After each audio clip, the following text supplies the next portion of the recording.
Buenas tardes a todos y a todas. En primer lugar, agradecer el esfuerzo que habéis hecho de estar aquí acompañándonos.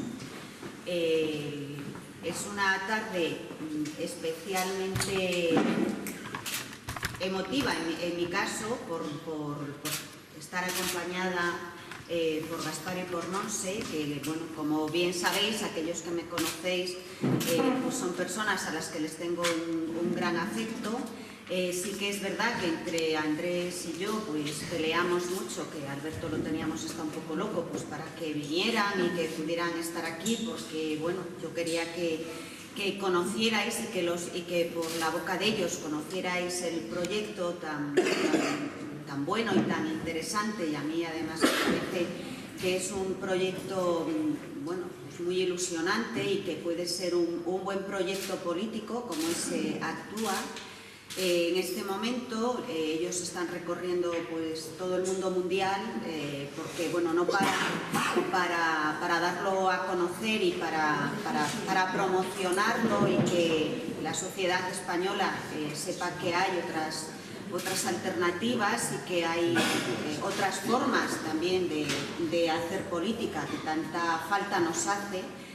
Y bueno, pues la verdad es que para mí es un orgullo que en este momento que ellos hayan hecho hueco dentro de esa agenda que tienen tan apretada, porque además de estas cosas ellos viven fundamentalmente de su trabajo, y entonces hacerlo compatible entiendo que es realmente difícil. Por esa razón, bueno, pues a ellos les agradezco que estén aquí, os agradezco a todos vosotros que hayáis hecho un hueco también en vuestra agenda para poder conocerles y para poder conocer el proyecto. Hombre, Gaspar ha venido más veces, hemos tenido la ocasión de estar más a menudo con él. Vale.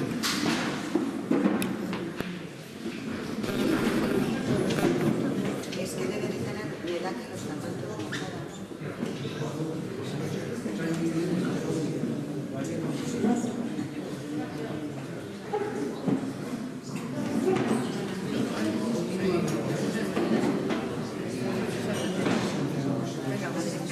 Bueno, esperemos que no haya sido nada. Sí. Por lo tanto, bueno, retomando un poco lo que estábamos diciendo, que vemos que afortunadamente no ha sido nada, retomando lo que estábamos diciendo, bueno, pues creo que puede ser pues eso, una conversación interesante. Pretendemos, bueno, pues hacer pues una conversación más que largar nuestro rollo y que luego cada uno saque conclusiones. Vamos a abrir un turno de preguntas para todos aquellos y todas aquellas que queráis preguntar o comentar, porque bueno, aquí estamos todos abiertos a lo que la ciudadanía y a lo que todos podamos aportar. De hecho, yo creo que esta es una de las características singulares de Actúa, que sí que es verdad que algunos de los que estamos formamos parte de algún partido político, pero también es verdad que muchas de las personas que están en Actúa no necesariamente están en un partido político, sino que bueno, pues están precisamente en este proyecto porque consideran que es un proyecto en el que se alberga pues, las ilusiones e incluso la ideología o la tendencia política que podemos tener cada uno. Nos parecerá, creo, ¿no?, interesante las aportaciones que podáis hacer y por lo tanto, bueno, yo sin más, bueno, pues le cedo la palabra a cualquiera de ellos, que bueno, pues igual es conveniente que alguno nos cuente exactamente qué es Actúa, cuándo surgió, Bueno, Actúa surge a raíz de las elecciones que se produjeron en diciembre, no recuerdo el año, del 2015, el 20 de diciembre del 2015, en el que hubo un resultado electoral que a muchas personas nos pareció que permitía que en este país hubiera un cambio político. Que permitía que no gobernara el Partido Popular y que había que hacer todos los esfuerzos posibles para que hubiera un cambio imprescindible por muchas razones. por razones de políticas sociales, por razones de políticas económicas, por razones de desigualdad en el conjunto de la población española, cuyos datos de desigualdad aumentaban vertiginosamente, y también porque este país necesitaba una regeneración democrática que hiciera que los ciudadanos y las ciudadanas nos volviéramos a sentir orgullosos de nuestros dirigentes, volviéramos a sentir y nos reconciliáramos con la política como un modo de cambiar la vida de la gente o de contribuir a cambiar para mejor la vida de la gente. Entonces, un número de personas, de gente de diferentes ámbitos, algunos militábamos en partidos políticos, otros no, gente de reconocido prestigio en su ámbito profesional, en su activismo político o social, firmamos un manifiesto en el que pedíamos a las fuerzas políticas que se pusieran de acuerdo para desalojar al Partido Popular del poder. Desgraciadamente, en aquel momento, entre las personas firmantes de este documento está Mayor Zaragoza, está Cristina Almeida, está Baltasar Garzón, Antonio Gutiérrez, Gaspar Llamazares y muchos otros, ¿no? Gente de diferentes ámbitos, economistas, abogados, intelectuales, Luis García Montero, Almudena Grandes, es decir, mucha gente del ámbito de la izquierda que veíamos con extraordinaria preocupación lo que estaba pasando en nuestro país. En aquel momento, con ese manifiesto, nos dirigimos a Pedro Sánchez, nos dirigimos a Pablo Iglesias y les pedimos que hicieran lo posible y lo imposible por desalojar al PP.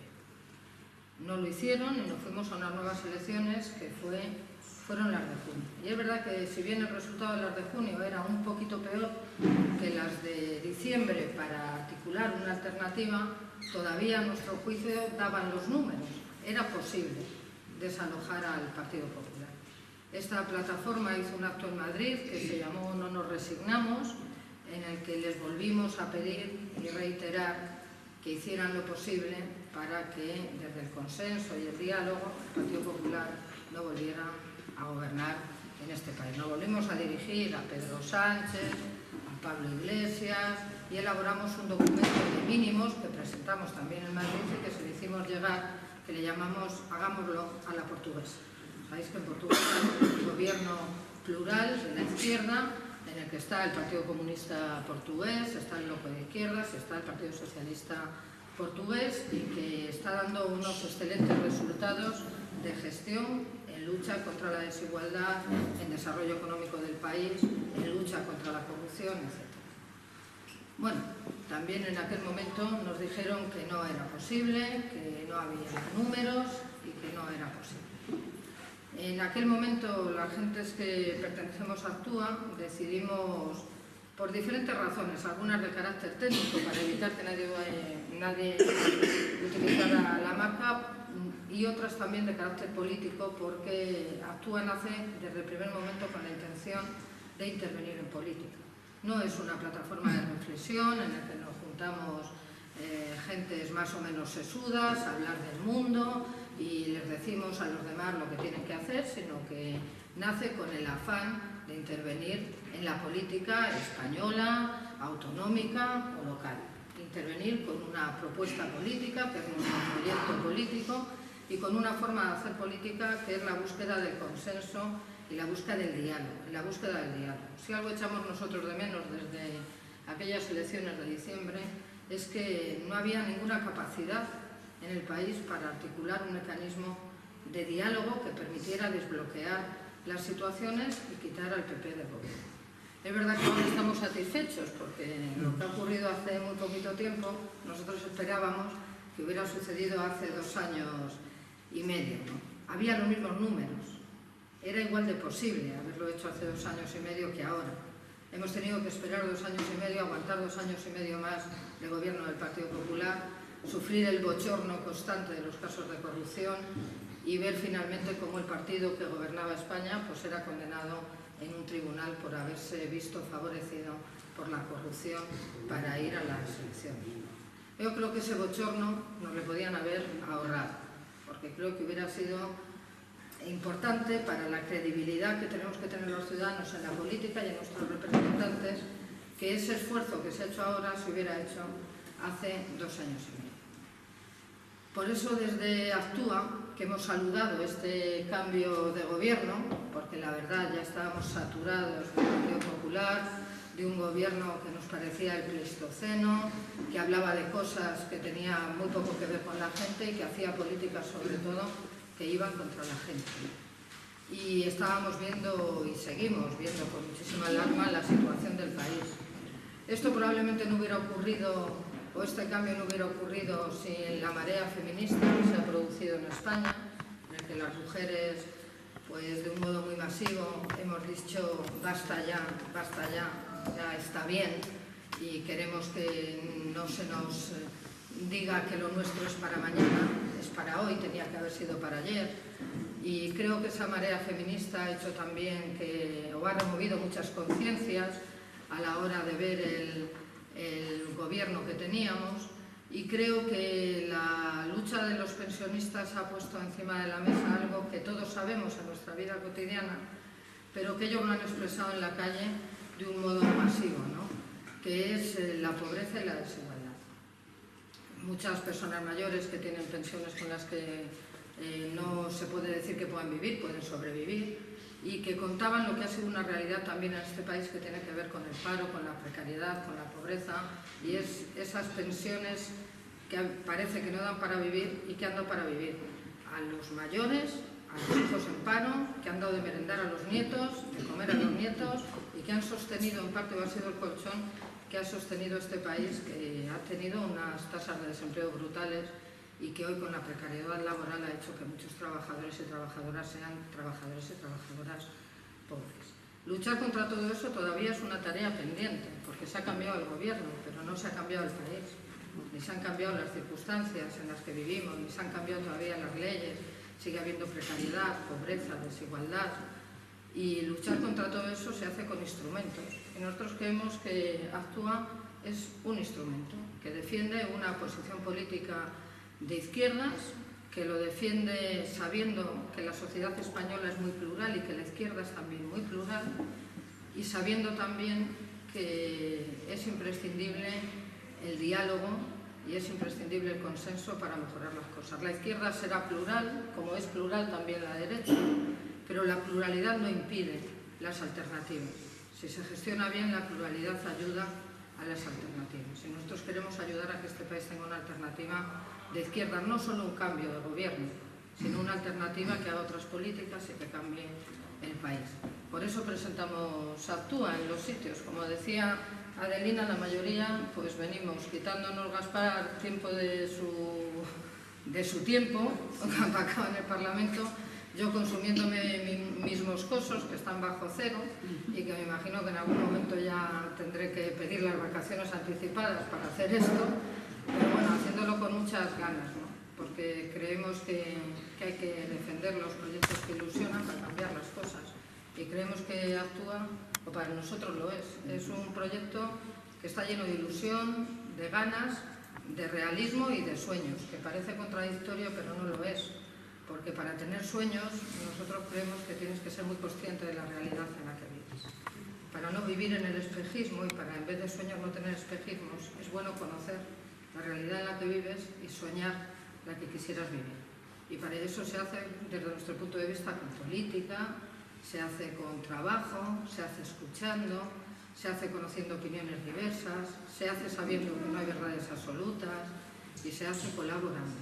Eso es lo que nosotros queremos hacer, y lo queremos hacer en el Estado, en las comunidades autónomas, en los pueblos y en las ciudades, pues aquí con Adelina y con otra gente a la que nosotros queremos, porque antes ella habló muy bien de nosotros, pero yo a Adelina la conozco desde hace tiempo, reconozco que siempre le he sentido como una aliada y una amiga, porque siempre está, no en los momentos buenos, que hay así de gente, está en los momentos malos, y algunos malos también hemos tenido y siempre ha estado ahí. Así que, gracias, Monse.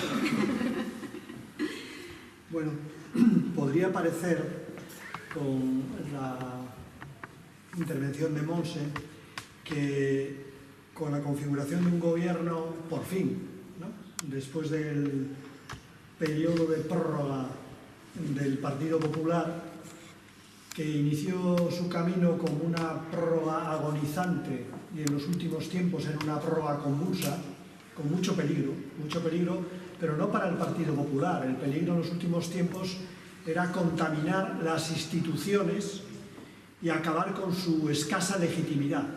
Las instituciones tienen una legitimidad, las democráticas, que tiene que ver con su origen y con su funcionamiento, ¿no? Las democráticas tienen su legitimidad básicamente en que los ciudadanos deciden, eligen, pero luego que hay mecanismos también de oposición a lo que los ciudadanos eligen. Esas son, digamos, las bases de la legitimidad democrática frente a la legitimidad que tenían, bueno, pues los reyes y la aristocracia, ¿no? Y esas bases de la democracia y esas bases de nuestra legitimidad se estaban debilitando. Muchos se han debilitado durante los últimos tiempos con la crisis económica, pero sobre todo con la corrupción de la política. La corrupción de la política, decía un pensador que la legitimidad democrática se pierde con la mentira. Bueno, se pierde con un tipo de mentira en que él englobaba el incumplimiento, digamos, de los principios democráticos, que son muy sencillos, así como la democracia en su aplicación concreta es compleja. Pero los principios democráticos, los principios del interés general, de la honestidad y demás, son muy sencillos, y esos principios se estaban debilitando, estaban en cuestión hace tiempo, y por fin, digamos, se ha producido un cambio en el gobierno y hemos exigido al gobierno de Rajoy la responsabilidad que debía haber asumido antes de la sentencia, porque la sentencia lo que dice es los hechos probados desde el punto de vista judicial, pero todos sabíamos cómo se había financiado el Partido Popular y que no era el enriquecimiento de un dirigente, sino que era el enriquecimiento del partido, que luego se transformaba también en enriquecimientos parciales, ¿no? Pero que había habido una corrupción institucionalizada. Bueno, pues eso que han fallado finalmente los jueces tenía que haber sido asumido previamente por el partido y ese partido haber asumido su responsabilidad política. Podríamos decir que si el partido no lo asumía, tenía que habérselo exigido la ciudadanía. De alguna manera se lo exigió en esas elecciones de junio y en esas elecciones de diciembre que perdieron. La ciudadanía les exigió la responsabilidad. Quizás los que no estuvimos a la altura de la responsabilidad fuimos las fuerzas políticas de oposición, que no fuimos capaces de entendernos y de articular un gobierno frente al gobierno del Partido Popular. Y así hemos vivido un periodo muy difícil de la vida política española. Era difícil pensar que la tensión podría ser mayor. Cuando se produjo la sentencia del caso Gürtel, la tensión era máxima desde el punto de vista social, ¿no? Los pensionistas, las mujeres, había una tensión social que además es paradójica, ¿no? Porque cuando se producía la recuperación económica nos dábamos cuenta que mayor era la desigualdad social y la desigualdad de género. Bueno, pues eso estaba como una olla a presión. También había una tensión enorme con respecto a la política territorial, con respecto a Cataluña, pero con respecto a Cataluña, con respecto a cómo convivíamos los españoles, los de Cataluña, los del País Vasco, cómo vamos a convivir en una España en el futuro, ¿no? Ahí también se estaba produciendo un alto índice de tensión. Lo que provocó la sentencia del caso Gürtel es que esas tensiones de alguna manera estallaran y finalmente se produjo la moción de censura, que era inevitable. Si no se hubiera producido la moción de censura, el deterioro hubiera continuado y hubiera sido muy grave para la democracia y en particular para los que fueron impotentes para promover un gobierno alternativo al gobierno de Rajoy, es decir, para el conjunto de la izquierda. Hoy la democracia está mejor, aunque hayan pasado unos días, la democracia está mejor porque no está en un proceso de deterioro, como el que vivía, de degradación, y hoy también las posibilidades de la izquierda son mayores. Es verdad que el gobierno no necesariamente va a ser un gobierno de izquierdas. Todos sabemos lo que puede dar de sí el Partido Socialista, todos sabemos también las condiciones de la política europea, de la intervención europea sobre nuestro país. Los márgenes de maniobra son más o menos pequeños, ¿no? Por tanto, no tenemos en relación al gobierno la expectativa de que vaya a ser un gobierno que aborde los grandes problemas del país y que además los aborde en un año. Sabemos que no va a ser así. Pero es un punto de inflexión, un respiro para la vida política en nuestro país y también para la vida moral de nuestro país. Se le ha exigido responsabilidad a un gobierno, ya es importantísimo, y ahora iniciamos un camino más normal en democracia. Pero para actuar, ese camino está por hacer. Podemos decir que la moción ha sido moción destituyente. Hemos destituido a un presidente que no merecía continuar siendo. No lo merece. Y a un partido que para regenerarse tiene que irse a la oposición. Porque desde el gobierno lo que hacía era tapar y cerrar. Cerrar juicios, tapar sentencias. Bueno, lo que hemos conseguido es que eso no sea así. La cuestión es cómo construir ahora, cómo reconstruir ahora la legitimidad de la democracia, la legitimidad que ha sido deteriorada, y cómo reconstruir también una política de izquierdas. Y yo creo que está todo por hacer. Por eso Actúa no considera que todo esté ya hecho. Es un punto de inflexión, se abre una nueva etapa y nosotros queremos participar en ella. Y queremos participar en ella porque estamos convencidos de que es posible abordar los grandes males que en estos momentos aquejan a nuestro país. Yo creo que por una parte es la desigualdad social. La desigualdad social es lacerante. Es decir, lo que se ha producido a lo largo de la crisis económica es la agudización de las desigualdades. De tal manera que el 10% que tenía el 50% de la renta, hoy tiene probablemente el 60% o más de la renta. Por tanto, digamos que la desigualdad y la pobreza es un problema urgente que hay que abordar por parte de la democracia y por parte de la izquierda, porque la democracia en estos tiempos se legitima no solamente por el juego democrático de mayorías y minorías, como decía antes, también se legitima por la cohesión social, es decir, por las políticas de igualdad. Igualdad de género e igualdad social. Y yo creo que ese es un tema fundamental en el que tiene que intervenir el gobierno, pero no solamente el gobierno, y por tanto en el que nosotros queremos también participar. Tiene que ver con las políticas fiscales, con la política laboral, tiene que ver con el estado de bienestar, con la educación, con la sanidad, con los servicios sociales, con los municipios.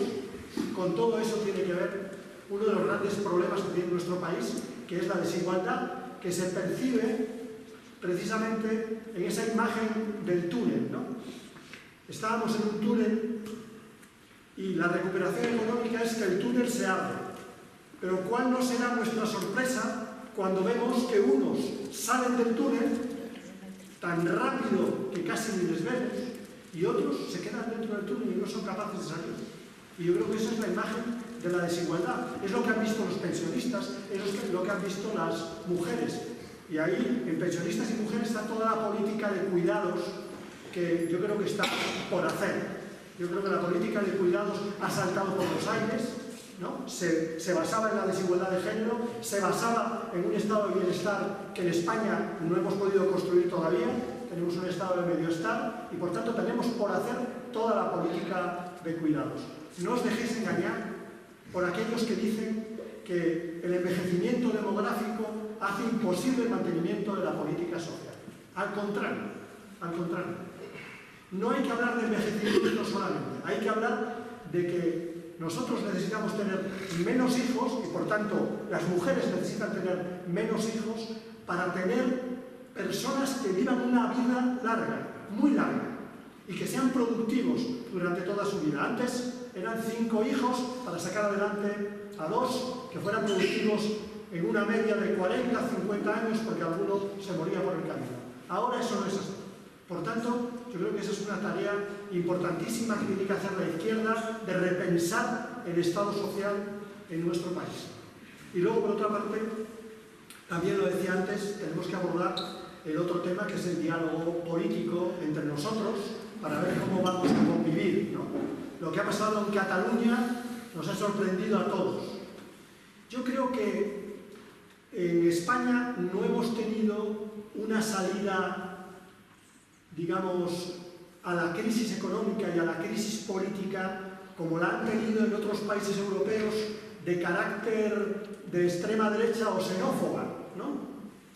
No se ha visto una salida, la búsqueda del enemigo exterior. Aquí hemos buscado el enemigo interior. Aquí el problema era o los catalanes el resto de los españoles.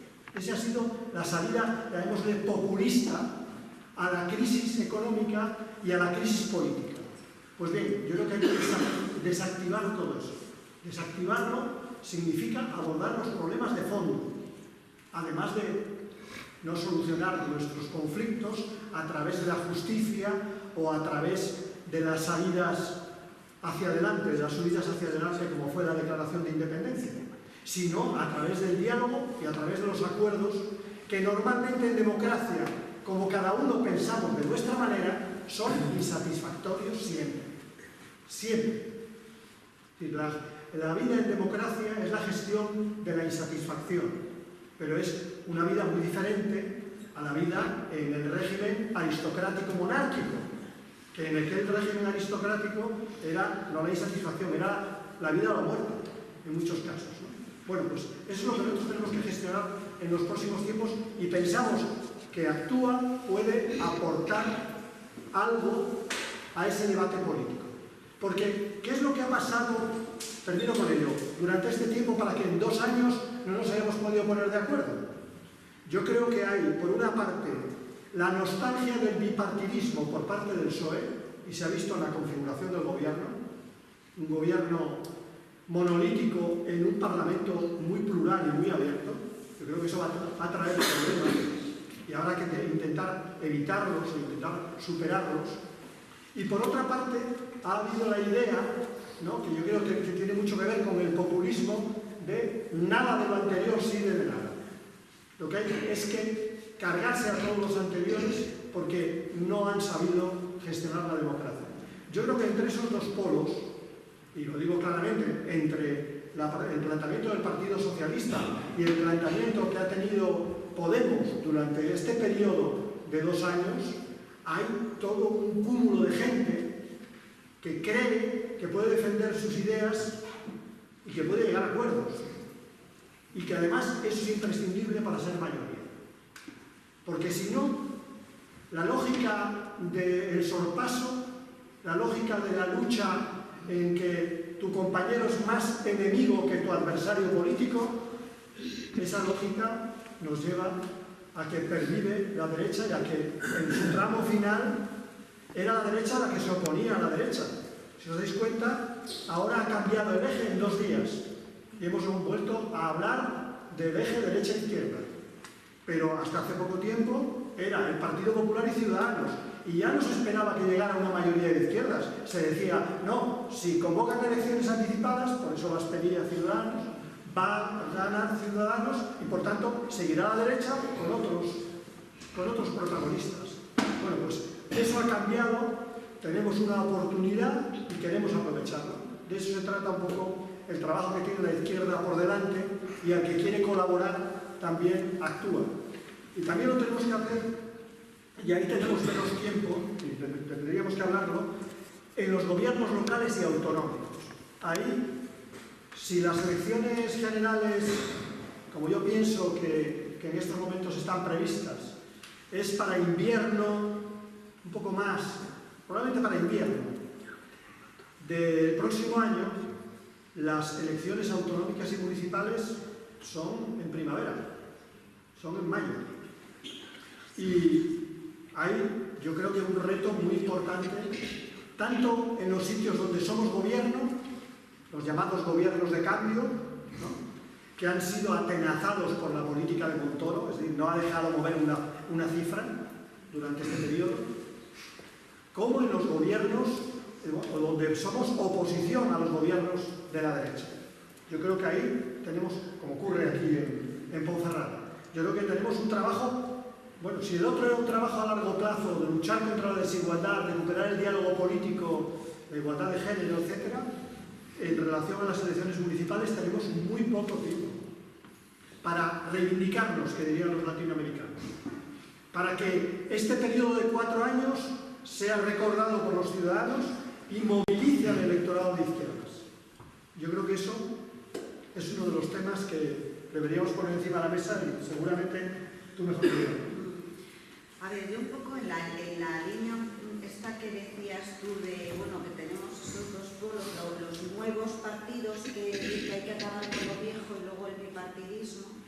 Yo lo que pasa que creo que también luego que ha calado mucho ese discurso dentro de la sociedad de da igual quién venga porque todos los políticos son iguales, a los cuales ha contribuido mucho determinados partidos políticos y determinados políticos, ¿no? Es decir, para quedarme yo con esa imagen de la corrupción, que no existe la corrupción, que mi partido no está pringado, en realidad esto, ya ve usted, pasa en todos los sitios. De hecho, no hace mucho el expresidente del gobierno vino a decir esto, ¿no? Que en qué partido no hay personas que tal y cual.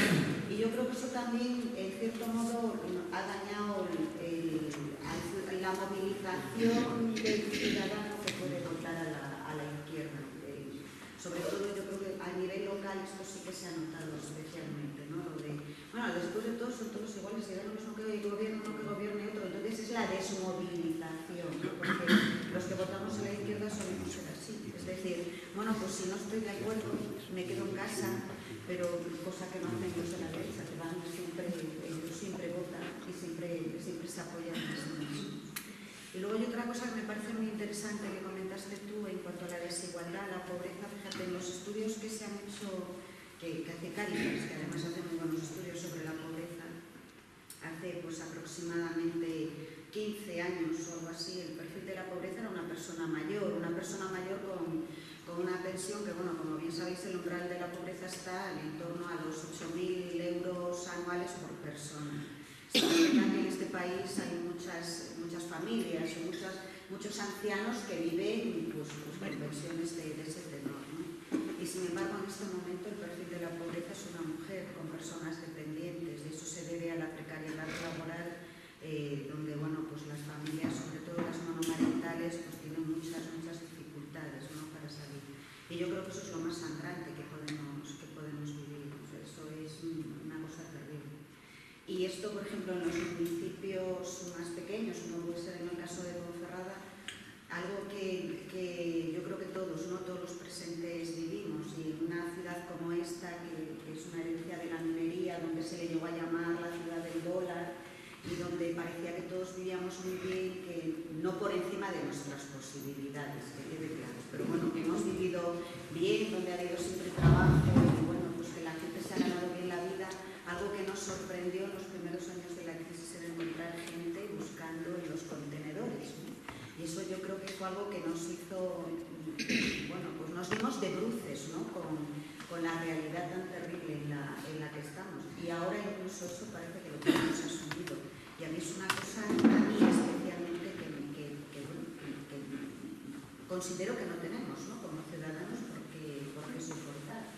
Pero bueno, a lo mejor en las grandes ciudades eso se ha visto más, o ya estábamos muy acostumbrados, pues era como algo que formaba parte, ¿no? del paisaje, que no por eso es legítimo. Pero bueno, en ciudades más pequeñas donde ves o te comentan, ¿no? A mí me decía el director de Cáritas, me decía, quedarías muy sorprendida de gente con la que hasta ayer te tomabas un vino, ahora viene a Cáritas a pedir pues las ayudas de emergencia y este tipo de cosas.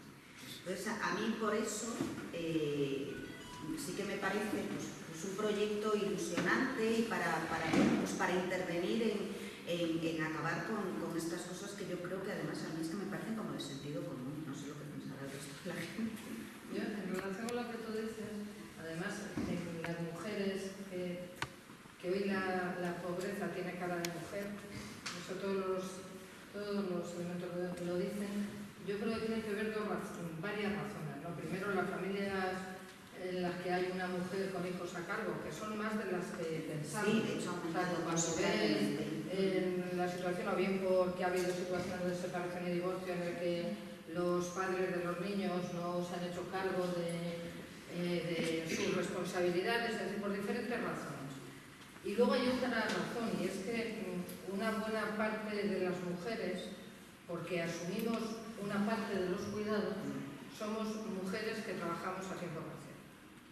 Porque no puedes trabajar 8 horas y además atender a tus hijos, a tus padres y en fin, al universo que te rodea, ¿no?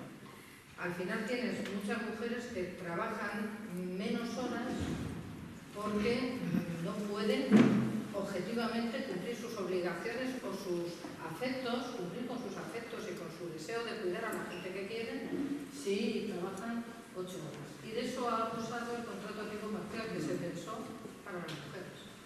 Bueno, como las mujeres quieren conciliar, pues hacemos un contrato que es el de tiempo parcial y que es el contrato más leonino que hay en toda la legislación laboral, que permite cosas realmente absurdas y una explotación sin nombre. Y luego porque también a las mujeres que trabajan, en el que las condiciones laborales demuestran muy claramente la desigualdad.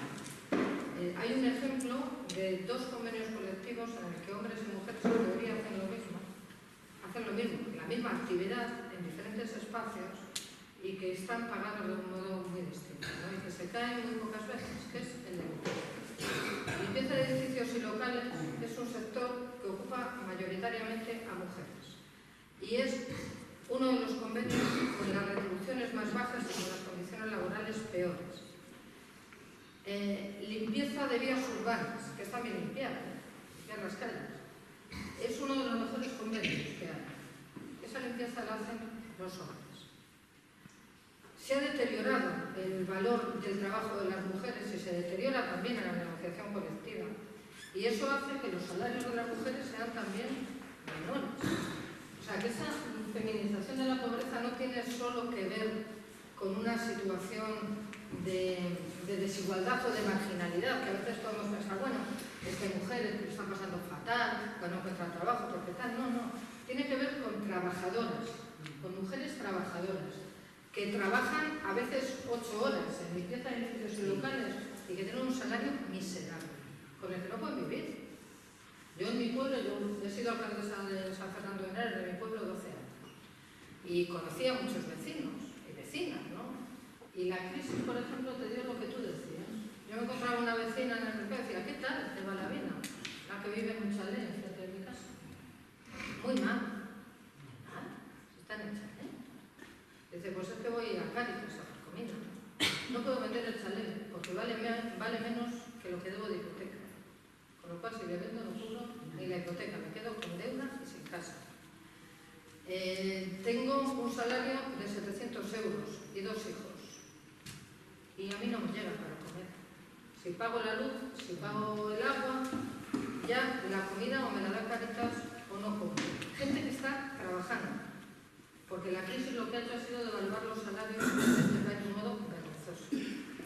Ahora trabajamos por mucho menos, no de lo que trabajábamos en el 2010, antes de la crisis, por mucho menos de lo que trabajábamos pues, hace casi 20 años. Y con los mileuristas. Sí, bueno, ahora ser mileurista es un éxito. En época, yo soy funcionaria de inspección de trabajo. Y yo voy a inspeccionar a los centros de trabajo. En el año 2008 yo no veía ni una nómina de menos de 1.000 euros. Ser mileurista era casi un insulto.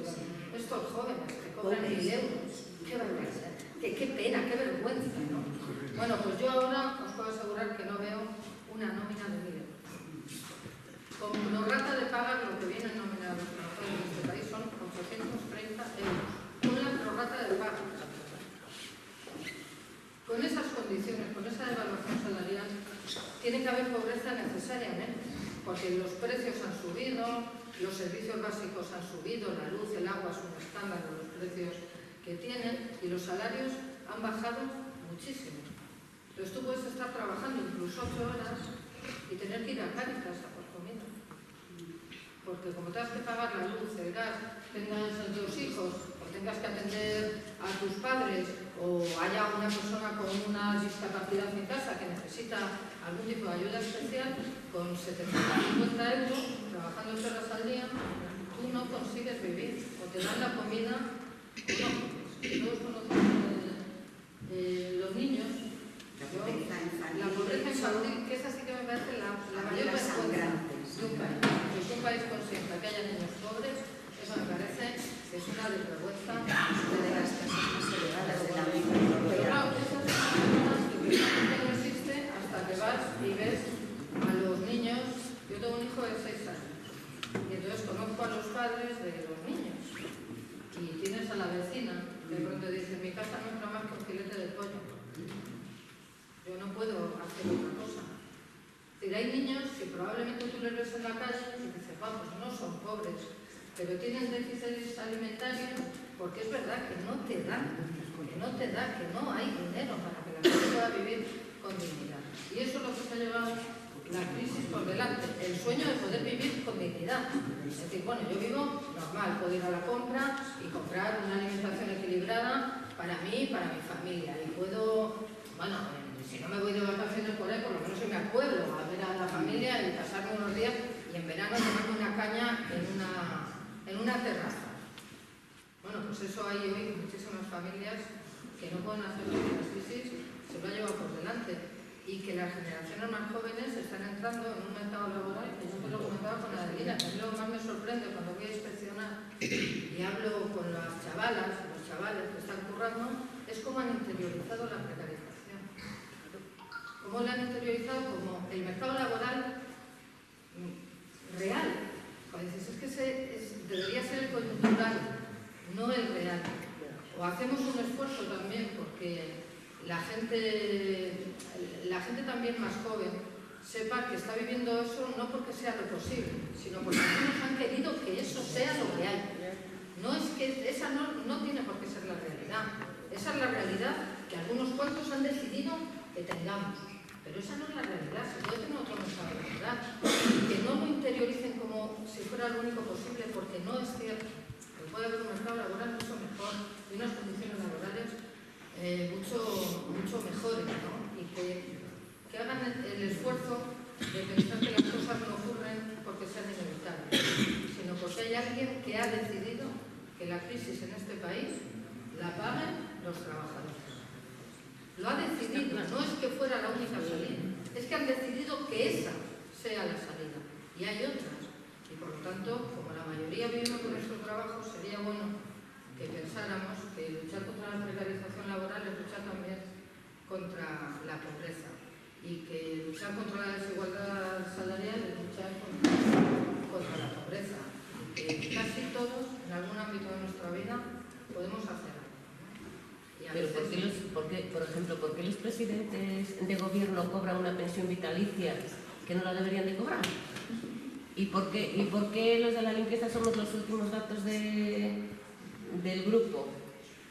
¿Y por qué? Y sigues así, pero, o sea, al final, ¿qué puedes hacer? ¿Qué puedes hacer? A mí lo de la pensión del presidente de gobierno es lo que menos me preocupa, te lo digo. Pues a mí sí, porque están 8 años y tú estás cotizando 40 y luego al final, ¿qué cobras? A mí me preocupa más que un presidente de gobierno salga del gobierno y se dedique a trapichear por ahí. Yo prefiero que tenga una pensión y tenga incompatibilidad y no ande trapicheando por ahí con la puerta giratoria. A que le digamos, no, deja de ser presidente y ahora tú a tu aire, a vivir, porque va a vivir mejor. Va a vivir mejor que con una pensión. Bueno, pero que yo te digo, a mí si me dijeran, ¿qué prefieres para un presidente de gobierno o lo deja? Yo diría, pensión vitalicia y incompatibilidad. Incompatibilidad, y si le tienes que pagar porque has sido presidente del gobierno y le exiges incompatibilidad, a mí eso me parece razonable. Lo que no me parece razonable es que luego salgas, entres de lo privado a lo público, vayas, vengas. Pero ellos no tienen incompatibilidades, pero tú sí. Si trabajas en un sitio, ya no puedes trabajar en otro. Y luego lo que tú decías de los convenios tiene que ver con el patriarcado, hombre. Es que a veces pensamos que los convenios colectivos es que la gente cuando ha ido a negociar durante muchísimos años, porque el machismo no es una cosa exclusiva ni de un presidente de gobierno, es un problema social. Y cuando se iban a negociar los convenios colectivos de limpieza de edificios y locales, pues tú veías a la patronal y decían, madre mía. O sea, es que se consideran amos, joder. Si creen que en vez de trabajadoras tienen criadas. Y esa es la realidad también. Es decir, que todo eso es fruto de un modelo muy desigual, de un modelo muy patriarcal que se ha ido instalando, que lo teníamos metidos en la cabeza y que al final todos asumíamos que, bueno, se cobraba menos porque era un trabajo poco cualificado. Entonces, bueno, vale, ya, hay muchos muy poco cualificados que cobran mucho más. Y este tiene que ver con un sector muy feminizado. Y eso de que sea poco cualificado, el mismo trabajo cuando lo realiza un hombre, esto por ejemplo, claro, no, o simplemente para determinados trabajos donde trabajan las mujeres en la industria y que se requiere precisión, paciencia, se considera que eso, bueno, que es innato, que ya las mujeres nacemos con esas cualidades, entonces eso no se paga. Pero claro, cuando se lo pides a un hombre, entonces eso sí que se paga, ¿no? Porque se considera que eso es una cualificación de la que, entonces, bueno, sí, es el sistema patriarcal. Y yo luego lo que sí que creo, y abundando un poco en lo que dijo Gaspar, el gran problema que tenemos es que esos trabajos que tienen que ver con las tareas domésticas, con los trabajos de cuidados, dado que tradicionalmente las han realizado las mujeres, que incluso las propias mujeres hemos denostado de ellos y que, bueno, pues que tampoco le damos hasta que no se revalorice, y revalorizarlo no significa remunerarlo, porque quizás lo que hay que cambiar es el chip. Trabajo es todo aquello que implica un esfuerzo, no solo aquello que tiene una remuneración.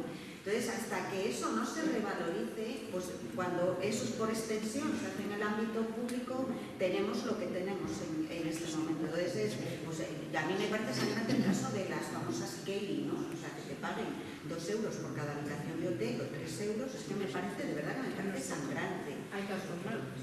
Y lo de asistentes de hogar todavía casi es peor. O sea, aquí tenéis, por ejemplo, una palabra que actúa. Imaginaros que sois 3, ¿no? Que si proporcionalmente a lo que estamos aquí es normal lo que estamos aquí. ¿Sabéis dónde está, entiendo yo, el gran problema?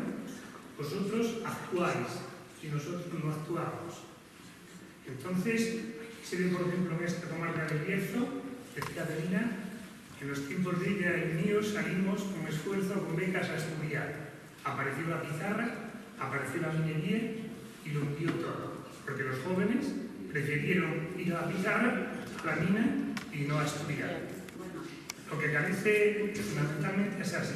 Y para eso tenemos el Fabero, pues la mina de Fabero, que yo pues pertenezco al sector minero, es un desierto. Yo entiendo un poco de las películas del oeste, donde había oro, que en cuanto desaparecían las minas, aquello se convertía en un desierto. Y esto le está pasando al Bierzo. El Bierzo carece de formación adecuada, por ejemplo, incluso la minería era competitiva con las industrias. Entonces, cuando se quiso implantar aquí Citroën con una fábrica de calzado, se encontraba que la gente tenía muy poca formación y había una competitividad de los salarios mineros. Eso da como lugar que, por ejemplo, en Fabero tienen un parque o un polígono industrial y no han podido montar casi ninguna industria. ¿Por qué? Porque la gente tenía un nivel salarial de la mina y no podía entrar nadie a hacer competencia con unos salarios más bajos. Y todo esto, para terminar, creo que es importante decirlo, pero lo fundamental para mí es la formación, la enseñanza. Que no nos dejemos engañar. Hoy las redes están llegando cosas que cuando te llegan a una persona se te cae la mano al suelo y dices, este hombre, ¿cómo acepta esto que le han puesto en la red? Y se lo traga con los suyos. O sea, entonces la formación, y cuando habláis de Portugal, que tengo una información bastante cercana de una persona que se maneja en los estamentos aristocráticos de Portugal, que han apostado fuertemente por la formación. Con la formación la gente puede opinar, puede defenderse.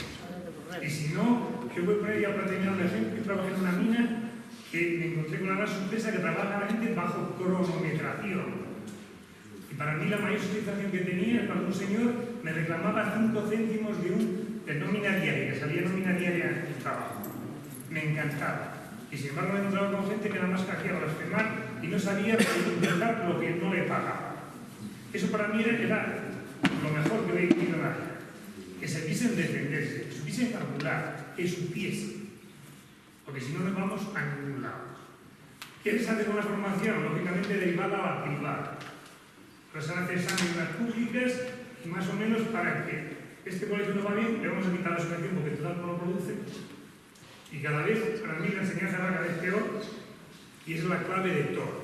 O sea, primero la enseñanza, luego ya la sanidad y luego ya todo lo demás.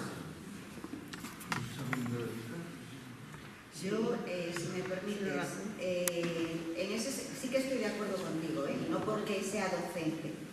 Estoy totalmente de acuerdo y yo sí que creo que la escuela, como llamamos los sociólogos, la escuela en general, es fundamental, sobre todo, ya no solo para sacar a la gente del analfabetismo, y desde luego debería ser una escuela donde se enseñara a ser ciudadano y ciudadana, no una escuela que enseñe, que es lo que tenemos, a ser súbditos, que en definitiva yo creo que es un poco lo que estamos haciendo, ¿no?, dentro de la escuela. Pero sí que te voy a decir una cosa, ya sé que mal de muchos, consuelo de todos. Después de todo, nosotros vivimos en una zona, francamente, que en ese sentido sí que deberíamos de estar contentos. En Castilla y León, y concretamente la provincia de León, siempre se ponen como ejemplo de ser las regiones o las zonas donde más aprecio ha habido por el conocimiento, por la cultura, donde hay un mayor número de hombres y de mujeres titulados universitarios y donde incluso en aquellas zonas de la cuenca minera, que estoy hablando concretamente, no es el caso de Fabero, pero sí es el caso de La Ciana, donde sí que ese amor por el conocimiento y porque los hijos estudiaran y fueran a la universidad es algo que se ha seguido manteniendo. Y esto sí que tiene mucho que ver pues, con toda la labor que hizo la Institución Libre de Enseñanza a través de Sierra Pampley, que como sabes en esta provincia ha tenido una repercusión muy importante, y de hecho esta es una de las provincias que más mujeres, a finales del siglo XIX y principios del siglo XX, estuvieron en las residenciales señoritas, que eso debería de llenarnos de orgullo, de donde sí que es verdad que también nos pasa una cosa, y es que nosotros esto no lo aprovechamos dentro de nuestra región y lo que se invierte en educación luego son jóvenes que se tienen que marchar. De hecho, la mayor parte de los docentes... Ahí está el problema, claro. que ahora no entendías. Es que hay un sector que nos formamos porque al final tuvimos que marchar, con lo cual no producimos aquí. Entonces lo interesante es no tener una formación ahora tan universitaria y fuera de otro tipo profesional para que pudiesen desempeñar los trabajos aprovechando los recursos de esta zona. Y ese es el problema que tiene. O sea, lógicamente es que es así. O sea,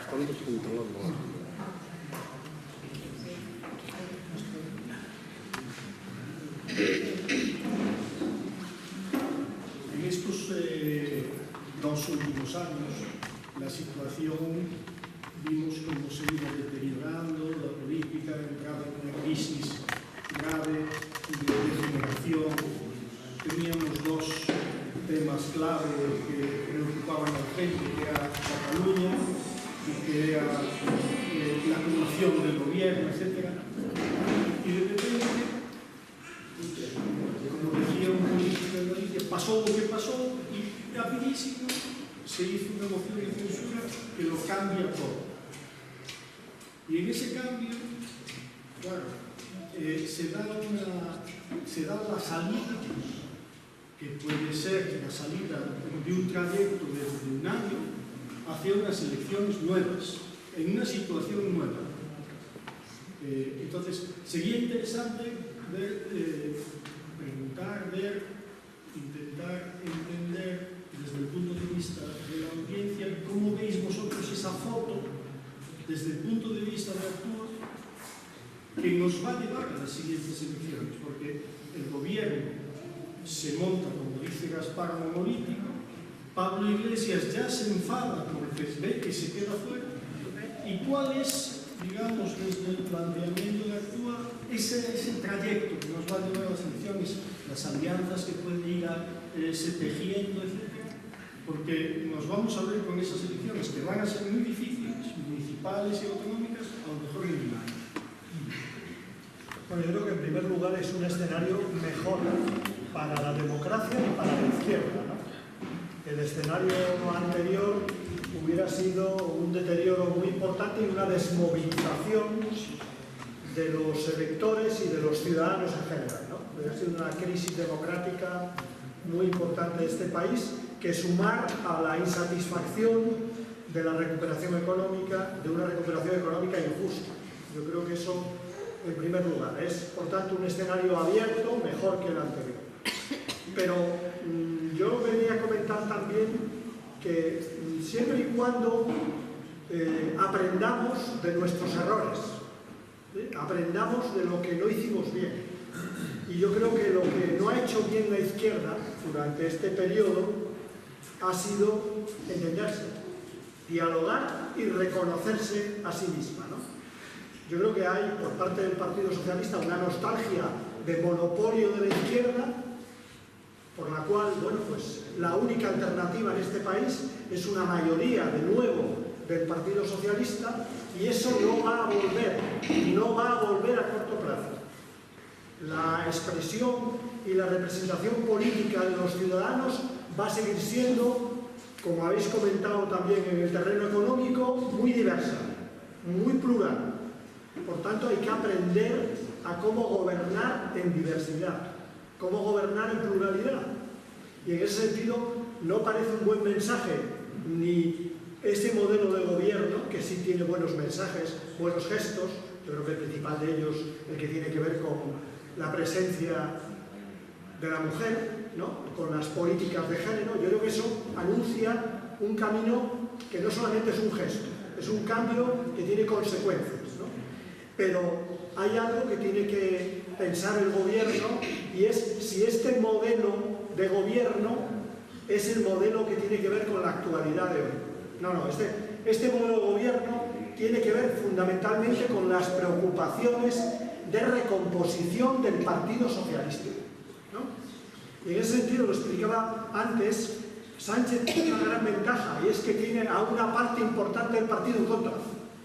Y por tanto eso tiene también un aspecto positivo, que no tienes que dar satisfacción a tanta gente.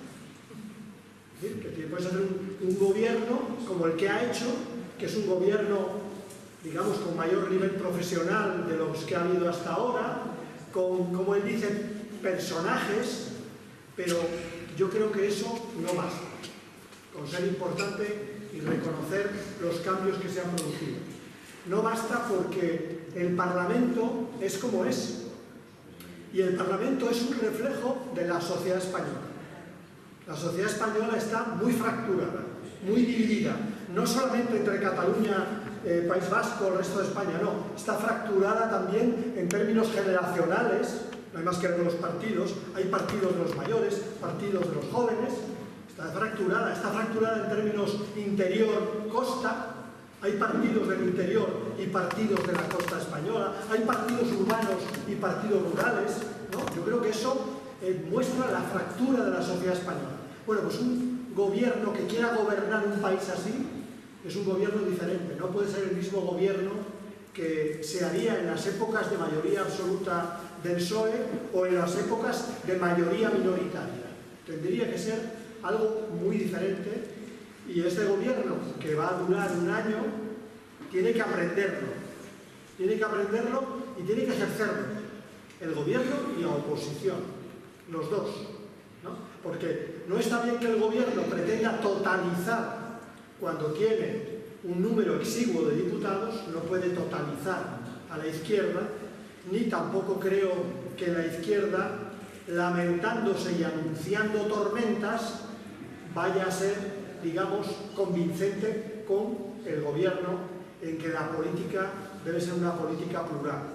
Yo creo que eso significa un cambio de cultura política, y eso hay que empezar a hacerlo. Es un cambio que se produce con más lentitud que el cambio de la política, pero que tiene que producirse y que probablemente tengamos que estimular que se haga cuanto antes, ese cambio de cultura política.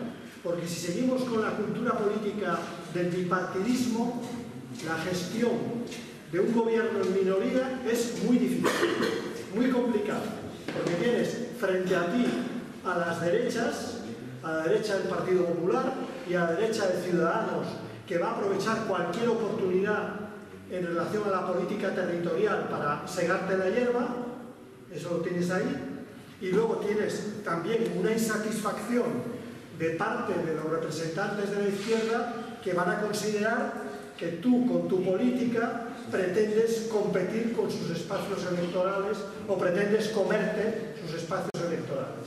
Así con esas desconfianzas, seguramente este año puede ser un año complicado, pero a pesar de cómo hemos empezado, si el gobierno es capaz de abordar temas como los que hemos comentado hasta ahora, ¿no? Por ejemplo, una renta mínima de ciudadanía en relación al tema de la pobreza.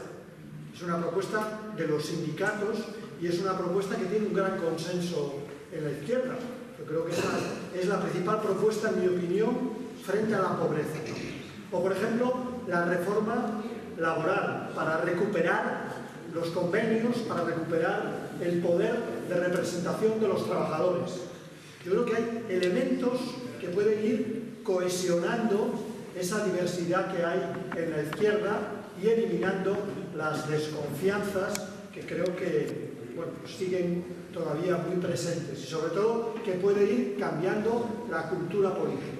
Pero es verdad que tenemos muy poco tiempo, que hay un año por delante y una parte es unas elecciones municipales y luego le vienen las generales y por tanto el cambio de cultura tiene que ser rápido, ¿no? No vale únicamente esperar a que la cultura cambie al cabo de un tiempo.